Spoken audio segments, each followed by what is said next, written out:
आयनिक ठोस में अब हम रेडियस रेशियो रूल की सीमाओं के बारे में जानेंगे। त्रिज्या अनुपात नियम की क्या क्या सीमाएं हैं और संरचना और ज्यामिति को त्रिज्या अनुपात के आधार पर केवल एक अनुमान लगाया जा सकता है और कुछ ऐसे भी यौगिक हैं जिनमें यह त्रिज्या अनुपात नियम जो है वह उनको ज्यामिति और संरचना को समझाने में विफल रहा है। तो किसी भी आयनिक ठोस की संरचना और ज्यामिति की जानकारी त्रिज्या अनुपात के आधार पर मालूम कर सकते हैं, लेकिन बिल्कुल यह हमेशा बिल्कुल सटीक जानकारी हो यह हमेशा संभव नहीं होता है। तो यह समझने के लिए अब हम कि जो त्रिज्या अनुपात है आयनिक त्रिज्याओं पर निर्भर करता है और आयनों की व्यवस्था, आयनों की प्रकृति और बंध की प्रकृति के ऊपर निर्भर करता है। तो सबसे पहले जो आयनिक त्रिज्या है वह मुख्य उसका रोल है रेडियस रेशियो को समझने के लिए, जानने के लिए। तो जो आयनिक त्रिज्या है वह उसकी सही आयनिक जब त्रिज्या अनुपात हमें ज्ञात होगा तभी हम सही रेडियस रेशियो और उसकी ज्यामितीय संरचना के बारे में मालूम कर सकते हैं। लेकिन सही त्रिज्या अनुपात त्रिज्या को ज्ञात करना बहुत जरूरी है। तो इसके लिए एक्सरे क्रिस्टलोग्राफी द्वारा केवल आयनों के बीच की दूरी ज्ञात की जा सकती है और उसी के आधार पर ही आयनिक त्रिज्या का आकलन किया जाता है।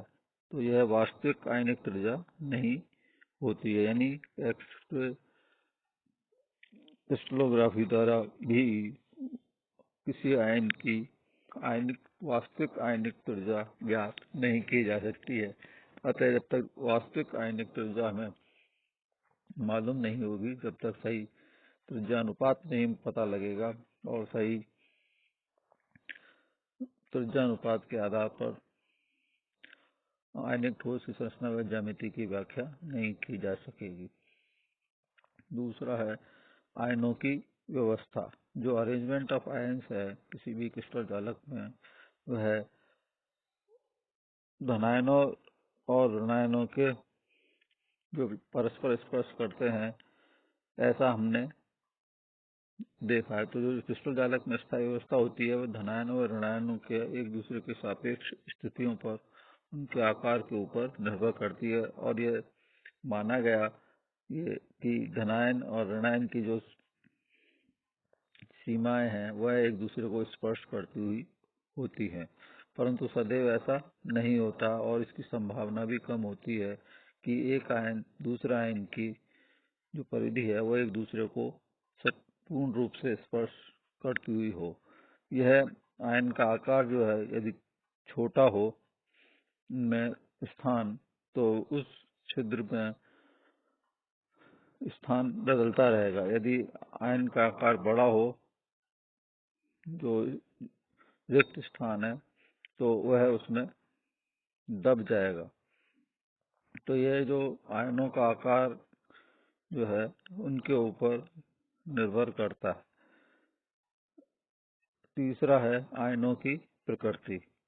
जो आयनों की प्रकृति है वह पूर्ण रूप से गोलाकार मानते हुए क्रिस्टल जालक की संरचना या उसकी पैकिंग के बारे में बताया गया। तो ये कठोर गोलों की भांति किसी आयन की को माना गया, जैसे धनात्मक और ऋणात्मक आवेशित आयन है तो यह भी एक कठोर आयन की भांति है और गोलाकार है, परंतु पूर्ण रूप से कठोर और गोलाकार के स्थान पर जो आयन है वह इलास्टिक प्रत्यास्थ प्रकार के होते हैं। ऐसा हम एक्सरे विवर्तन द्वारा गोलाकार आकृति में भी थोड़ी विकृति देखते हैं। तो ये आयनों की प्रकृति जो है वह उन पर निर्भर करता है कि वे पूर्ण रूप से कठोर और गोलाकार न होकर प्रत्यास्थ होते हैं। तो ये हमने जो पूर्व में माना था कि आयन जो है और उसी के आधार पर त्रिज्या अनुपात की गणना की थी कि आयन कठोर व गोलाकार होते हैं, जबकि आयन गोलाकार के स्थान पर प्रत्यास्थ होते हैं, और कई बार आयन जो है वह पूर्ण रूप से गोलाकार भी नहीं होते हैं और उनमें कुछ ना कुछ विकृति आ जाती है। यह विकृति जो है पोलराइजेशन, जो एक आयन का दूसरे आयन के इलेक्ट्रॉनों को आकर्षण के कारण जो बाह्यतम कोश के इलेक्ट्रॉन है उनको आकर्षित करता है, जिससे कि उनमें कुछ पोलराइजेशन ध्रुवीकरण हो जाता है। चौथा है आयनों की प्रकृति, नेचर ऑफ बॉन्ड। जो आयनों के मध्य स्थिर विद्युत आकर्षण बल लगता है, उसके कारण ये माना गया कि ये 100% आयनिक गुण को रखते हैं, परंतु त्रिज्या अनुपात में वो ज्ञात करने के लिए जब 100% आयनिक गुणों को माना गया और उसकी कल्पना की गई, परंतु वास्तव में आयन जो है वो 100% आयनिक बंद नहीं होता है।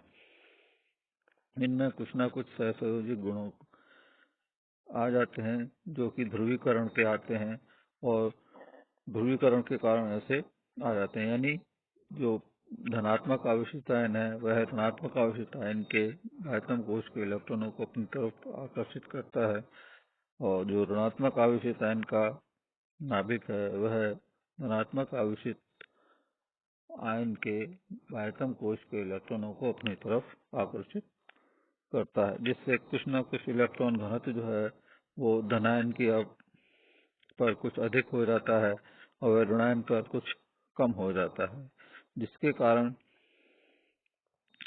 जो गणना करके निकाली गई त्रिज्या की अपेक्षा धनायन की वास्तविक ऊर्जा कुछ अधिक हो जाती है व ऋणायन की वास्तविक ऊर्जा कुछ कम हो जाती है, जिसके कारण से क्रिस्टल का जो त्रिज्या अनुपात है वह वास्तविक गणना करने पर निकाले गए सैद्धांतिक मान की अपेक्षा कुछ अधिक हो जाता है, और इसके कारण ही जो लिथियम के हैलाइड्स हैं उनके रेडियस रेशियो के मान जो है वह वास्तविक मान से कुछ अधिक होते हैं, जिसके कारण यह जो है अष्टफलकीय यौगिक या अष्टफलकीय संरचना को प्रदर्शित करते हैं। संरचना बदलने पर भी आयनिक त्रिज्या के मान में परिवर्तन आ जाता है। जैसे समन्वय संख्या 6 से 8 या 4 हो जाने पर आयनिक त्रिज्या में क्रमशः 3 से 6% की वृद्धि या कमी हो जाती है। तो वृद्धि 3% तक की हो जाएगी यदि समन्वय संख्या 6 से 8 या 4 हो जाए, और कमी जो होगी वह 6% की हो जाए। तो आयनिक त्रिज्या के मान में जो है कमी या वृद्धि भी समन्वय संख्या पर निर्भर करती है। कुछ आयनिक यौगिक ऐसे भी हैं जिनमें रेडियस रेशियो जो है त्रिज्या अनुपात का मान 0.732 से भी अधिक आता है, लेकिन वह अष्टफल की संरचना को प्रदर्शित में व्यवस्थित रहते हैं, और यह अंतर भी सहसंयोजक गुण जो धनायन व ऋणायन के मध्य पी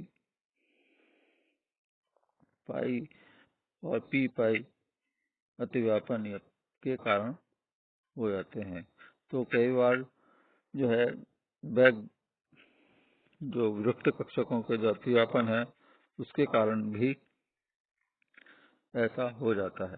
तो यहाँ पर जो अतिव्यापन के कारण भी धनात्मक आवेशित आयन और ऋणात्मक आवेशित आयन के मध्य भी पूर्ण रूप से आयनिक लक्षण न होने पर कुछ मात्रा में जब सहसंयोजक गुण आ जाते हैं, तो उसकी वजह से यहाँ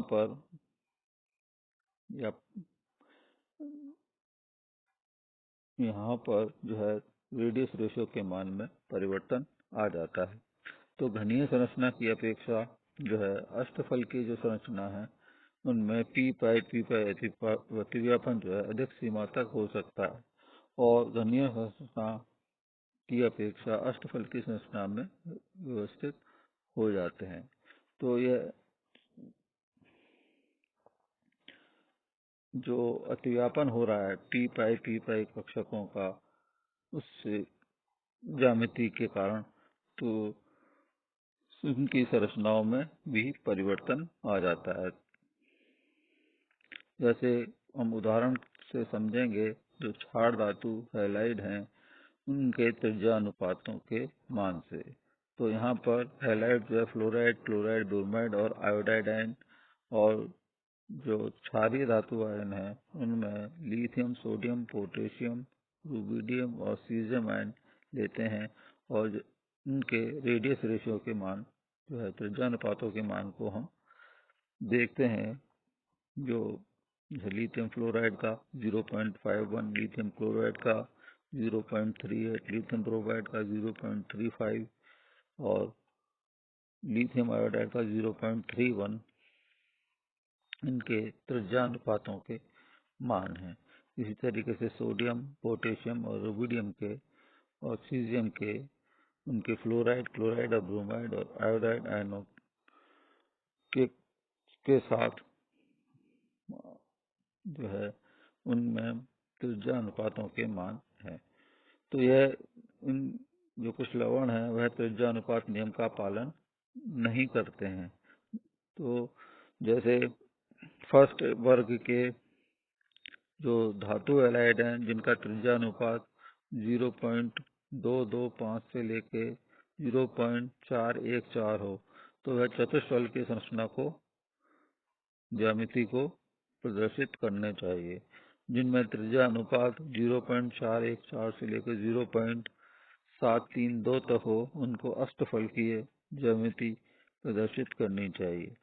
और जिनमें त्रिज्या अनुपात 0.732 से अधिक हो, तो उनमें घनीय या क्यूबिक प्रकार की उनका अरेंजमेंट होना चाहिए। परंतु हम देखते हैं कि सीजियम क्लोराइड, सीजियम ब्रोमाइड और सीजियम आयोडाइड जो है वह घनी या क्यूबिक संरचना के हैं, और शेष सभी हैलाइड जो है वह अष्टफलकीय संरचनाओं के होते हैं। तो यहाँ पर यह त्रिज्या अनुपात के नियम का पालन नहीं हो रहा है सीजियम क्लोराइड, सीजियम ब्रोमाइड और सीजियम आयोडाइड में। इसी तरीके से बेरियम और स्ट्रोंशियम के ऑक्साइड्स, उनके यदि त्रिज्या अनुपात देखें तो वह 0.732 से अधिक होते हैं। अतः इनकी संरचना घनीय या क्यूबिक प्रकार की होनी चाहिए, जबकि वास्तव में सीजियम, स्ट्रोंशियम के ऑक्साइड या बेरियम के ऑक्साइड जो है वह अष्टफलकीय संरचना के होते हैं। जैसे स्ट्रोंशियम ऑक्साइड का रेडियस रेशियो का मान जो है त्रिज्या अनुपात का मान 0.81 है, और बेरियम ऑक्साइड जो है उसका त्रिज्या अनुपात का मान 0.97 है। तो यह 0.732 से अधिक है, तो ये घनीय संरचना के होने चाहिए, परंतु वास्तव में यह अष्टफलकीय जो है अभिविन्यास या अष्टफलकीय ज्यामिति के संरचना क्रिस्टल जालक इनके होते हैं। इसी तरीके से कैडमियम और मरकरी के सल्फाइड्स, इनके त्रिज्यानुपात 0.414 से लेके 0.732 के मध्य होता है, तो इनकी संरचना अष्टफलकीय होनी चाहिए, परंतु यह चतुष्कफलकीय संरचना को प्रदर्शित करते हैं। जैसे कैडमियम CdS जो है, कैडमियम सल्फाइड जो है, इनमें त्रिज्या अनुपात का मान 0.52 है, जो कि 0.414 और 0 से 0.732 के मध्य है। तो यहाँ पर अष्टफलकीय ज्यामिति होनी चाहिए, परंतु चतुष्फलकीय ज्यामिति है कि यह अरेंजमेंट कैडमियम सल्फाइड के क्रिस्टल्स में होते हैं, क्रिस्टल जालक में होंगे। इसी तरीके से मरकरी सल्फाइड जो है उसमें त्रिज्यानुपात 0.55 है। तो यहाँ पर यह अष्टफलकीय ज्यामिति होनी चाहिए, लेकिन वास्तविक रूप से मरकरी के सल्फाइड में चतुष्फलकीय ज्यामिति होती है। ऐसा आयनिक बंधनों के साथ साथ सहसंयोजक बंध या सहसंयोजक गुणों के कारण जो है इनके त्रिज्यानुपात को सही सही मालूम नहीं किया जा सकता। इसलिए जब तक सही सही त्रिज्यानुपात ज्ञात नहीं हो तो हम उनकी ज्यामितीय संरचना के बारे में सही आकलन भी नहीं कर पाते हैं। और अधिकतर संरचनाओं की व्याख्या की जा सकती है, लेकिन यदि सही सही धनात्मक और ऋणात्मक आवेशित आयनों की त्रिज्या के बारे में हम नहीं जान पाएंगे जब तक संरचना का सही आकलन नहीं किया जा सकता।